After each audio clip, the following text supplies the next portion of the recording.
Hello friends, എല്ലാവർക്കും നമസ്കാരം. നിങ്ങളേവരും കാത്തിരിക്കുന്ന നയനുടെയും ആദർശിന്റെയും അപ്കമിങ് വിശേഷങ്ങളിലേക്ക് എല്ലാ കൂട്ടുകാർക്കും സ്വാഗതം. എല്ലാവർക്കും നല്ലൊരു ദിവസം ആശംസിച്ചുകൊണ്ട് തന്നെ നമുക്കിനി വരാനിരിക്കുന്ന അപ്കമിങ് വിശേഷങ്ങളിലേക്ക് കടക്കാം. അതിനു മുമ്പായിട്ട് ആരെങ്കിലും നമ്മുടെ ഒരു ചെറിയ ചാനൽ ആദ്യമായിട്ട് കാണുന്നുണ്ടെങ്കിൽ ഒന്ന് സബ്സ്ക്രൈബ് ചെയ്ത് വെച്ചോളൂ കേട്ടോ. അതിനോടൊപ്പം മാക്സിമം നമ്മുടെ വീഡിയോ ഇഷ്ടപ്പെടുകയാണെങ്കിൽ തീർച്ചയായിട്ടും ഒരു ലൈക്ക് അടിച്ചിട്ടേ പോകാവുള്ളേ. അപ്പൊ നമുക്ക് നേരെ അപ്കമിങ് വിശേഷങ്ങളിലേക്ക് കടക്കാം. ഇന്നും നാളെയും വരാനിരിക്കുന്ന വിശേഷമല്ല, അത് നമ്മൾ മെയിൻ ചാനലിലാണ് കൊടുക്കുന്നത്. ഇത് ഇനി വരാനിരിക്കുന്ന വിശേഷമാണ് കേട്ടോ. അപ്പൊ ഏതായാലും വിശേഷത്തിലേക്ക് തന്നെ പോകാം. ഇന്നലെ നമ്മൾ പറഞ്ഞ ഭാഗം എന്ന് പറയുന്നത് നമ്മുടെ നയന വീട്ടിൽ പോയി, നന്ദാവനത്തിലേക്ക് പോയി. ഒരു 7-ാം മാസ ചടങ്ങിന് വന്നു കഴിഞ്ഞപ്പോൾ നന്ദാവനത്തിലേക്ക് കൂട്ടിക്കൊണ്ട് പോയ സമയത്ത് നമ്മുടെ അനാമിക ആ വീട്ടിൽ നടത്തിയ ഒരു കള്ളത്തരം, ആ വീട്ടിൽ നടത്തിയ ചെറിയ കള്ളത്തരമൊന്നും അല്ല കേട്ടോ. നമ്മുടെ അനാമികയ്ക്ക് എങ്ങനെയെങ്കിലും കുറച്ച് പണം വേണം. അപ്പൊ ഈ പണത്തിന് ആവശ്യമായ സ്വർണം എങ്ങനെയെങ്കിലും എടുക്കുക എന്ന ലക്ഷ്യത്തോടു കൂടിയാണ് നമ്മുടെ നയനയുടെ റൂമിനകത്ത് കയറി കുറേ പൈസയും കുറേ ആഭരണങ്ങളും ഒക്കെ മോഷ്ടിച്ച് നമ്മുടെ വേണുവിന്റെ കൈ കൊണ്ട് കൊടുക്കുന്നത്. വേറെ ഒന്നിനുമല്ല, നമ്മുടെ നന്ദുവിനെതിരെ ഒരു കൊട്ടേഷൻ കൊടുക്കാൻ. നന്ദു ഒരിക്കലും പോലീസ് ആകാൻ പാടില്ല. പോലീസ് ആയി കഴിഞ്ഞിട്ടുണ്ടെങ്കിൽ ഇവർക്ക് അവിടെ ജീവിക്കാൻ പറ്റില്ല. അനന്തപുരി തറവാട്ടിൽ നമ്മുടെ അനാമികയ്ക്ക് നിൽക്കാൻ പറ്റില്ല. കാരണം വേറെ ഒന്നുമല്ല, നന്ദു കള്ളക്കേസല്ല, കേസുകളൊക്കെ തെളിയിക്കും. കേസുകൾ തെളിയിക്കുക മാത്രമല്ല, അവിടെ എത്ര കേസുകൾ രജിസ്റ്റർ ചെയ്തിട്ടുണ്ടെന്ന് വരെ നമ്മുടെ നന്ദുവിന് മനസ്സിലാകും. വേണു ഒരു ക്രിമിനൽ ആണെന്നും വേണു ഒരു പക്ക കള്ളനാണെന്നും ഒക്കെ തിരിച്ചറിയുന്ന ഒരു നിമിഷം വരും. അപ്പൊ അത് വരാതിരിക്കാൻ വേണ്ടിയാണ് ഇങ്ങനെയൊക്കെ ചെയ്തത്. ഏതായാലും ഇതൊക്കെ ചെയ്തു. പിന്നെ നമ്മുടെ ദേവയാനിക്കാണെങ്കിൽ ഉറക്കമില്ല, ഊണില്ല.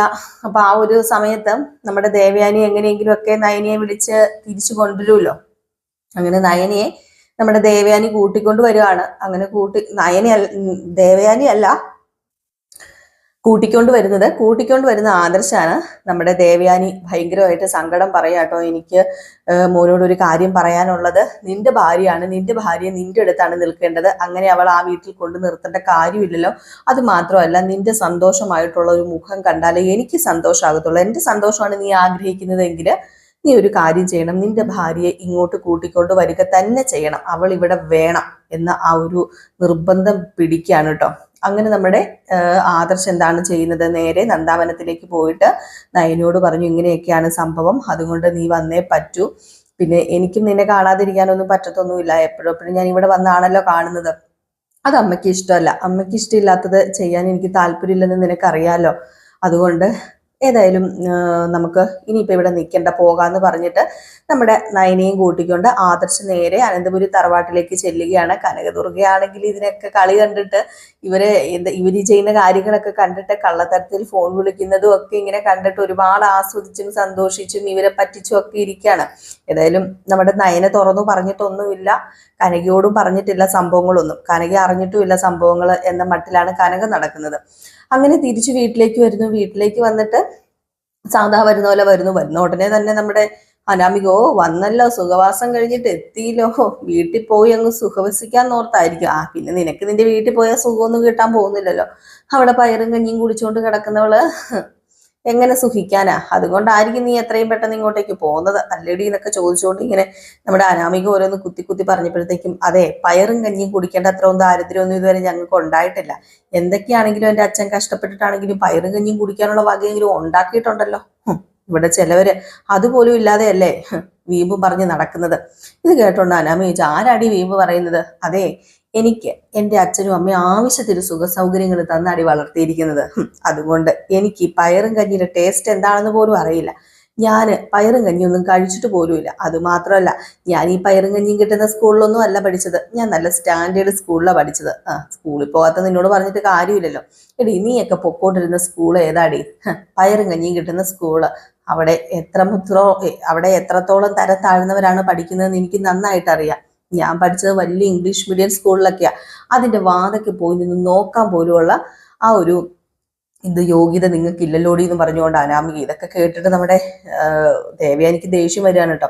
അപ്പൊ ഈ അനാമികയുടെ കൂടെ കൂടി ജാനകിയും ജലജയും ഒക്കെ ഓരോന്ന് പറയാണ്. ജാനകി പറയുന്നുണ്ട്, ഇവളല്ലെങ്കിൽ ഇവളുടെ വീട്ടിലേക്ക് പോയത് സുഖവാസത്തിനൊന്നും അല്ല.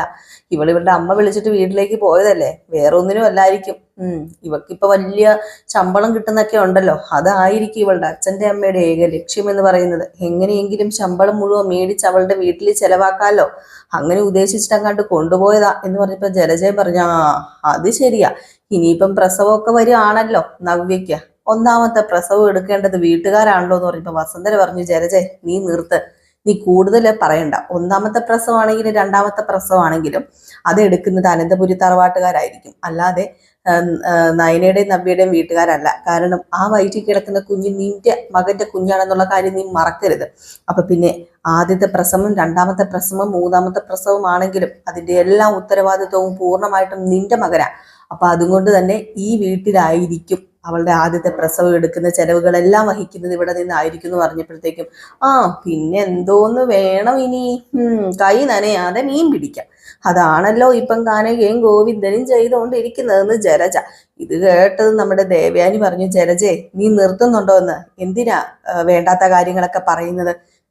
ഇവിടെ ഇപ്പം സംസാരിക്കേണ്ട വിഷയമൊന്നും അല്ല ഇത്, എന്തിനാ വെറുതെ ഇങ്ങനെ സംസാരിച്ച് വിഷയം വഷളാക്കുന്നത്?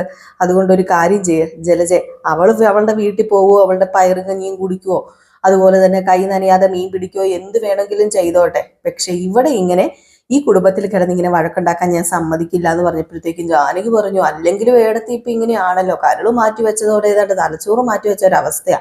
എന്താ ഏടത്തി ഇങ്ങനെ മാറിപ്പോയത്? ഏടത്തിയുടെ മരുമകളെ ഏടത്തിനെ പറ്റിച്ചോണ്ടിരിക്കുക എന്ന് പറയുമ്പോഴത്തേക്കും നയന പറഞ്ഞു, എന്റെ മുമ്പ് വെച്ച് ഇങ്ങനെയൊക്കെ സംസാരിച്ചു കഴിഞ്ഞാലേ ഇളയമ്മേ എന്നൊന്നും ഞാൻ നോക്കത്തില്ല. ഞാൻ ചിലപ്പം ഒരിക്കലും ഇളയമ്മ പ്രതീക്ഷിക്കാത്ത വർത്തമാനമായിരിക്കും എൻ്റെ വായിന്ന് വീഴുന്നത്. അതേടി നീ ആ കനകയുടെ മോളല്ലേ, അപ്പൊ നിന്റെ വായിൽ നിന്ന് ഒരിക്കലും പ്രതീക്ഷിക്കാത്ത വർത്താനം തന്നെ വീഴുന്ന ഞങ്ങൾക്ക് നന്നായിട്ട് അറിയാം.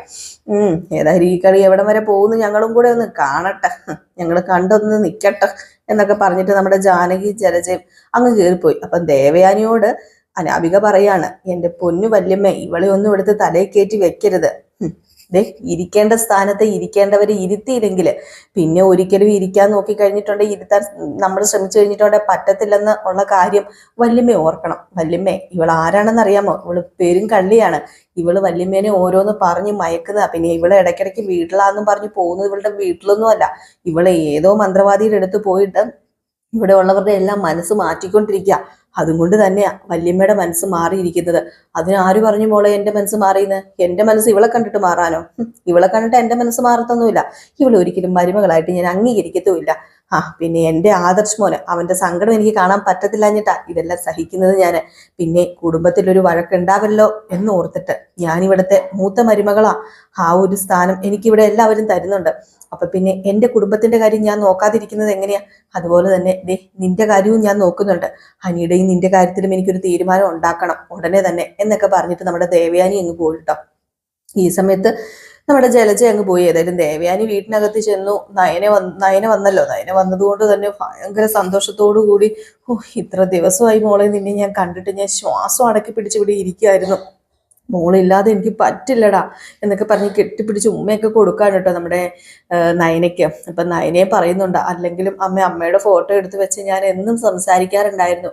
അമ്മയില്ലാതെ എന്തോ ആദർശേട്ടൻ എന്നും എന്നെ വന്ന് കാണുന്നുണ്ടായിരുന്നുവല്ലോ, പക്ഷെ അമ്മയില്ലാതെ എനിക്കൊരിക്കലും പറ്റത്തില്ലായിരുന്നു. ഓഹോ, ആദർശം നിന്നെ വന്ന് കാണുന്നൊക്കെ ഉണ്ടായിരുന്നു, പക്ഷെ അവൻ എന്നോട് പറഞ്ഞിട്ടില്ല കേട്ടോ.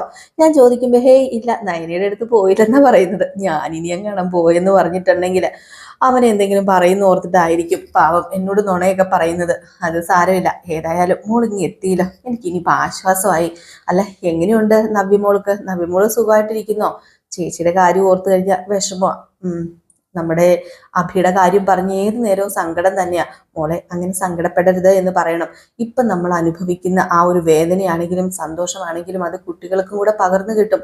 അതുകൊണ്ട് നമ്മുടെ നവ്യനെ ഒരിക്കലും സങ്കടപ്പെടുത്താൻ പാടില്ല. അവളോട് പറയണം എല്ലാം ശരിയാകുന്നു. അത് നമ്മൾ കൊടുക്കുന്ന വാക്കല്ലേ, ഞാൻ കൊടുക്കുന്ന വാക്കല്ലേ, ശരിയാകും. അഭി മാറും, അഭിയുടെ സ്വഭാവമൊക്കെ മാറും. അഭിയുടെ സ്വഭാവമൊക്കെ മാറിയിട്ട് നല്ല രീതിയിൽ തന്നെ അവർ ജീവിക്കും ആ കുഞ്ഞുമായിട്ട്. അത് മാത്രമല്ല, ഇനിയിപ്പോൾ ഒത്തിരി നാൾ വെയിറ്റ് ചെയ്യാനൊന്നും എന്നെ കൊണ്ട് പറ്റില്ല കേട്ടോ. ഞാനെന്തിനാ ഒത്തിരി നാൾ വെയിറ്റ് ചെയ്യണത്? എനിക്കങ്ങനെ വെയിറ്റ് ചെയ്ത് കഴിഞ്ഞിട്ടുണ്ടെങ്കിലേ ഞാനൊരു കാര്യം പറഞ്ഞേക്കാം, എത്രയും പെട്ടെന്ന് ഒരു പേരക്കുഞ്ഞിനെ പ്രസവിച്ചിട്ട് ഈ കയ്യിലേക്ക് തന്നോണം. പിന്നെ അതിനെ ഞാൻ വളർത്തി കൊഞ്ചിച്ച് ഇതിലേ നടന്നോടാം, ആർക്കും ഒരു ശല്യം ഉണ്ടാക്കാതെ. അതിന് അമ്മ ഇപ്പൊ ആർക്കെങ്കിലും ശല്യം ഉണ്ടാക്കുന്നുണ്ടെന്ന് ആരാ പറഞ്ഞത്? ദേ ഓരോന്ന് പറഞ്ഞ് പേരക്കുട്ടീനെ മേടിക്കാനുള്ള അടവ് കാണിക്കരുതേ എന്നിങ്ങനെ നമ്മുടെ നയനയും പറഞ്ഞു കേട്ടോ. അപ്പൊ നയനോട് പറഞ്ഞു, ഞാൻ പറഞ്ഞതിന് എന്താ കുഴപ്പമിരിക്കുന്നത്?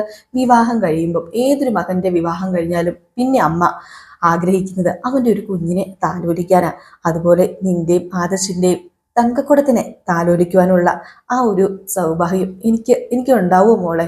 എനിക്ക് ഉണ്ടാവണമല്ലോ, അത് ഉണ്ടാക്കി തരുമല്ലോ അല്ലേ? പിന്നില്ലാതെ ഉണ്ടാക്കി തരാതെ ഇപ്പൊ അതിനെ കുറിച്ചൊന്നും സംസാരിക്കാതെ എനിക്ക് നാണം വരിക എന്ന് പറഞ്ഞപ്പോ എന്തിനാ നാണിക്കണത്? എല്ലാവർക്കും കുഞ്ഞുങ്ങൾ ഉണ്ടാവണതല്ലേ, അതിന് നാണിക്കേണ്ട ഒരു കാര്യമില്ല. ദൈവത്തിന്റെ അനുഗ്രഹ നമ്മുടെ കുഞ്ഞുങ്ങള്. ഏതായാലും നീ അമ്മയായി കഴിയുമ്പോൾ ഞാനൊരു മുത്തശ്ശിയാകും, അതൊക്കെ ഓർക്കുമ്പോൾ ഒരുപാട് സന്തോഷം തോന്നാ എന്നൊക്കെ ഇങ്ങനെ പറയാണ് കേട്ടോ. ഇതൊക്കെ കഴിഞ്ഞിട്ട് നമ്മുടെ നയന് നേരെ റൂമിനകത്ത് ചെല്ലുകയാണ്.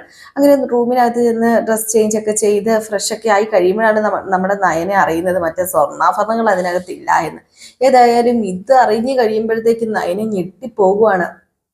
തന്റെ ലോക്കറിനകത്ത് ഇരുന്ന സ്വർണ്ണമൊന്നും കാണുന്നുമില്ല, പക്ഷെ താക്കോലൊക്കെ പഴയ രീതിയിൽ തന്നെ ഇരിക്കുന്നുമുണ്ട്.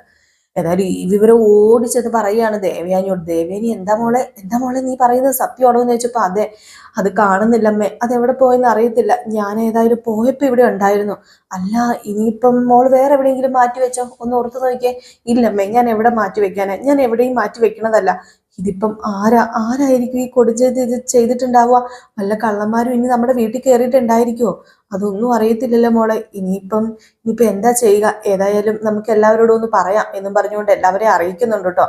നമ്മുടെ അനാമികയാണെങ്കിൽ മുൾമുനയിൽ നിൽക്കുകയാണ്. ഇനി എന്ത് ചെയ്യണമെന്നൊന്നും അറിയില്ല. ഏതായാലും നമുക്ക് കാത്തിരുന്ന് തന്നെ കാണാം എന്താ സംഭവിക്കാൻ പോകുന്നത്. അപ്പൊ എല്ലാവരും കാത്തിരിക്കുക. എല്ലാവർക്കും വീണ്ടും നല്ലൊരു ദിവസം ആശംസിച്ചു നിർത്തുന്നു. Tata, bye bye.